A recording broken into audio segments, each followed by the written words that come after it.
Hey guys, this is Sheena with Let the Sun Shine, and I'm reading in this book, Battlefield of the Mind by Joyce Meyer. Um, if you never heard Joyce Meyer's testimony, I think it's one worth listening to.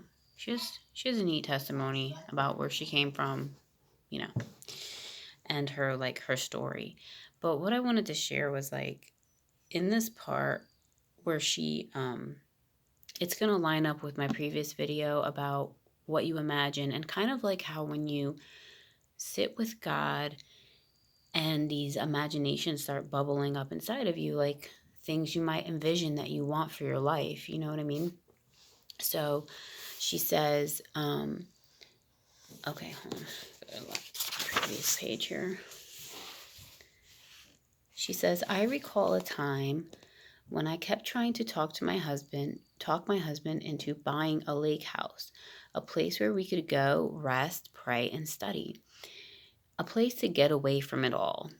I told him how wonderful it would be and how our children and grandchildren could enjoy it, and even how we could take our leadership there and have business meetings and glorious times together in prayer.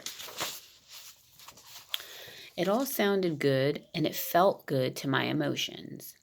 But Dave kept telling me everything we would have to do in order to take care of it. He reminded me of how busy we already were and that we did not have time to be responsible for another home.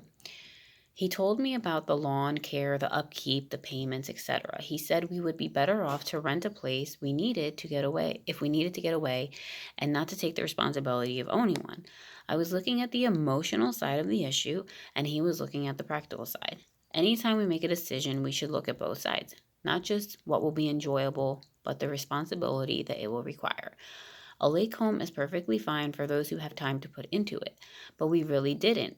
Deep down, I knew that, but on and off for a year, I tried to talk Dave into buying one. I'm glad he stayed firm because if he hadn't, I'm sure we would have bought the place, kept it for a while, and then complained about having to take care of it and then upselling it.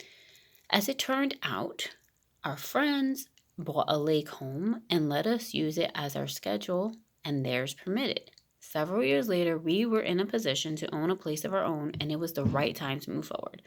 But when I first wanted the lake house, it would have been the wrong time in our lives to buy one. Wanting something is not enough. We have to be able to take responsibility for it. If you use wisdom, you will find God meeting your needs.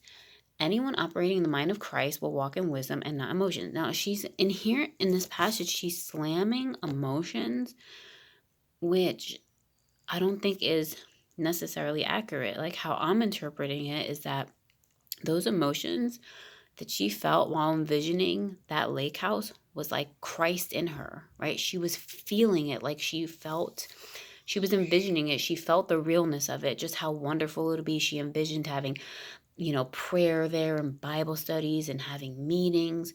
And when you imagine stuff, emotions and feelings come with it. And I think it's part of the power of God bringing things forth in your life. So she slams the emotions, but I think the emotions were a vital part in bringing things forward. I feel like God was showing her on the inside this vision bubbling up, and God was like, hey, darling, this is what I want to give you. This is what I have in store for you. You want this? And she's like, yeah, I want it. You know what I mean? But it didn't come forward through the flesh, right? Like she wanted to make it come to pass, but God does things how we know not, right? Like he brings things forth. So basically, and this lines up with the message I've been listening to, that God bubbles up something inside of you. You have a vision. You don't know how it's going to come to pass, right? You don't know the ins and outs. Like she wanted to do it like through the flesh, let's say, like, oh, come on, Dave, come on, buy this. And the husband just wasn't down with it at that moment. But God brought it forth, right?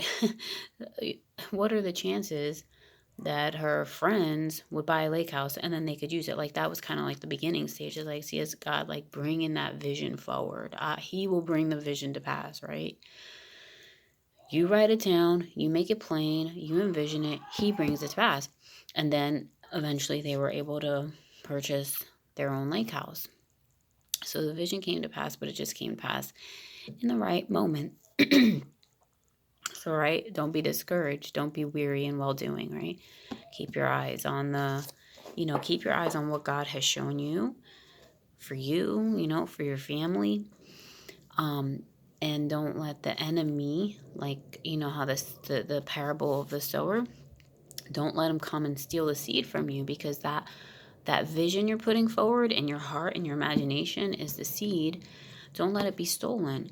And it can be stolen by looking at how things are now, right? And saying, well, there's no way that what I'm seeing in my mind could ever come to pass. Like, don't see doubt.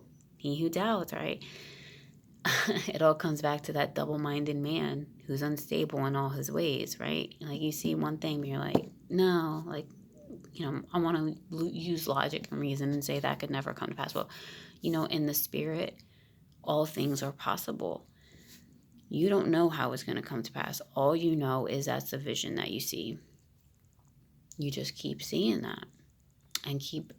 I'm a big believer in decreeing and declaring. If I see something in my mind that God has shown me, that's coming up from my heart, you're one with God, Christ in you, the hope of glory, then you decree and declare that thing. You call those things that are not as though they are. You don't call things as though you've seen. That's just lame. You know what I mean? Like, what's the point in that, right? There is no point in that. It's dead. God sees the dead bones and he brings them to life. You don't know how he did it. Like, that's impossible. You can't bring dead bones back to life, like, right? But God can. And he can work through us to release that dunamis power.